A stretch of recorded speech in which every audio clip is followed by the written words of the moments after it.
നമസ്കാരം.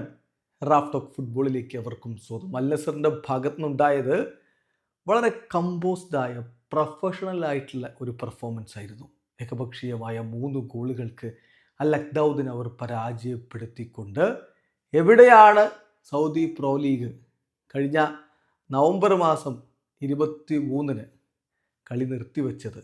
അൽ നസർ അവസാനമായിട്ട് കളിച്ചത് പ്രോ ലീഗിൽ അവസാനമായി കളിച്ചതെന്നാ അവിടെ നിന്ന് ഇതാ അതുപോലെ തന്നെ അവർ പുനരാരംഭിച്ചിരിക്കുന്നു. ഒരു ചെറിയ നിരാശ CR7 ഹാട്രിക്ക്, ആ ഹാട്രിക് ഗോള് ഓഫ് സൈഡ് എന്ന് പറഞ്ഞ് നിഷേധിക്കപ്പെട്ടു എന്നത് മാത്രമാണ്.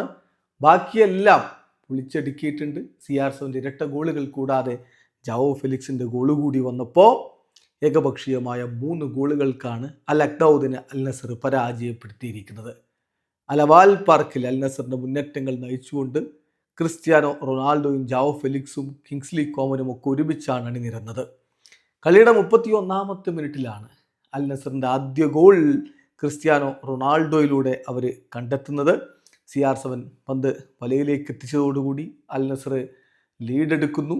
ആദ്യ പകുതിയുടെ അവസാന ഘട്ടത്തിലാണ് ബ്രസോവിച്ചിൽ നിന്ന് ലഭിക്കുന്ന പന്ത് വളരെ മനോഹരമായിട്ട് അദ്ദേഹം ഏതാണ്ട് ഒരു പിൻകാലു കൊണ്ടടിക്കുന്ന പോലെ വലയിലേക്ക് CR7 എത്തിക്കുന്നത്.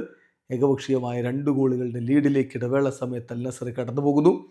രണ്ടാം പകുതിയിൽ ക്രിസ്ത്യാനോ റൊണാൾഡോ വീണ്ടും ഒരിക്കൽ കൂടി പന്ത് വലയിലേക്ക് എത്തിക്കുന്നു. ബട്ട് അൺഫോർച്ചുനേറ്റ്ലി വളരെ ചെറിയ നേരിയൊരു വ്യത്യാസത്തിൽ അത് പിന്നീട് ഓഫ് സൈഡ് വിളിക്കപ്പെടുകയായിരുന്നു.